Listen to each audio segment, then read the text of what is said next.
season. Yes. Unofficial kickoff. Unofficial kickoff. Many of you will be enjoying the water and water recreational sports.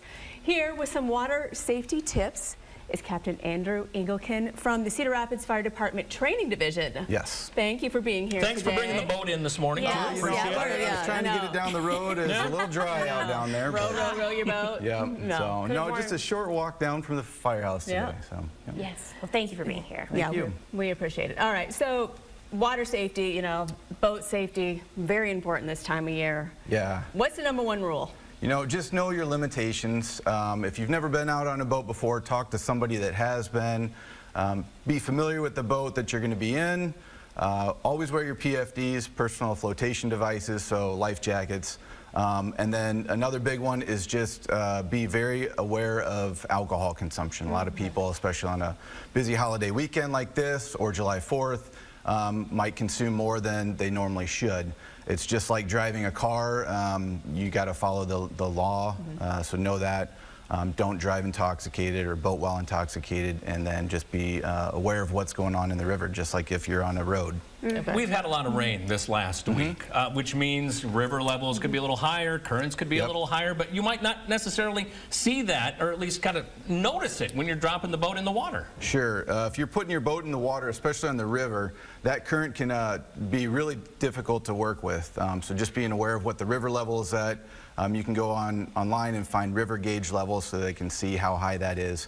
But just being aware of what's in the river. When you get high water like this, lots of rain, there's extra debris in the water as well. So those are things that can cause problems when you're out in a boat.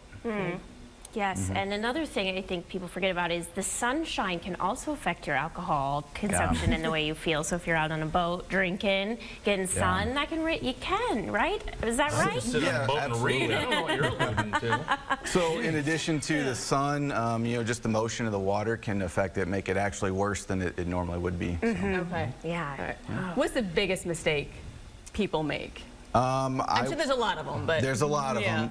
But I think, again, just being aware of your limitations. People think, especially under the influence of alcohol, they jump in the water, they dive in, they hit something, they don't swim as well then, and they can drown. So wearing your life jackets or PFDs is probably one of the most important things to do. Well, and this isn't just limited to boats. We're talking jet skis too, maybe kayaks, canoes, and stuff like that. Yeah, you're going to have a lot of people out there, so in jet skis or kayaks and canoes, just being aware of what's out there.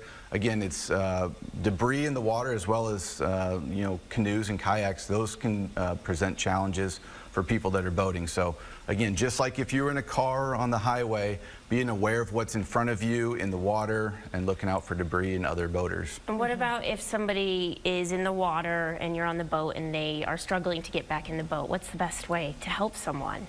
If they don't have a life jacket on, probably the best thing is just to throw them a life jacket first. Let them hold on to it and then work on getting them in. Obviously, if there's an emergency, whether it's a drowning or a medical emergency, please call 911 and we will respond to help out with that. But that would be the first thing to do, is just to get them a life jacket. We're looking at some video right here. This is some of the training you guys and gals go through. Talk a little bit about how you can prepare as a department for all these different situations. Right, so what we're doing here is our annual pool swim qualifications. So we train in the equipment that we would be wearing on the river, just in a more controlled setting in the pool here.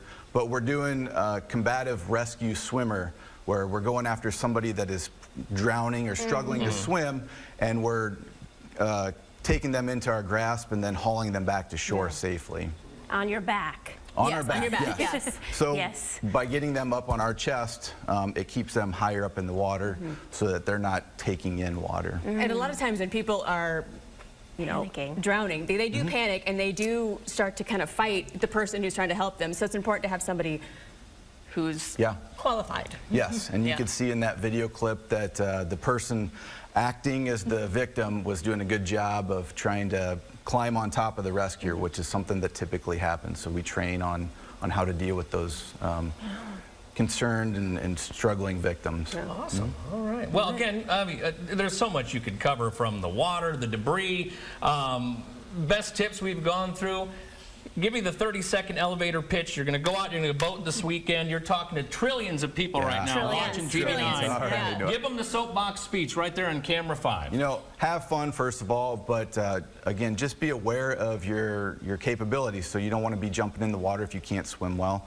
You don't want to be consuming too much alcohol, and just being aware of your surroundings in terms of what's in the river as you're boating down the Absolutely. river. Yep. Yeah.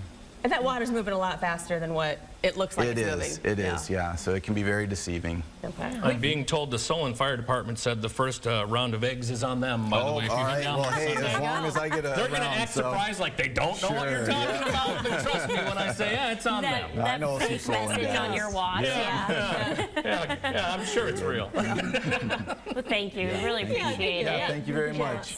There you go. All right, when we come back, we'll wrap up this Thursday Everyday Iowa right here on KCRG TV9.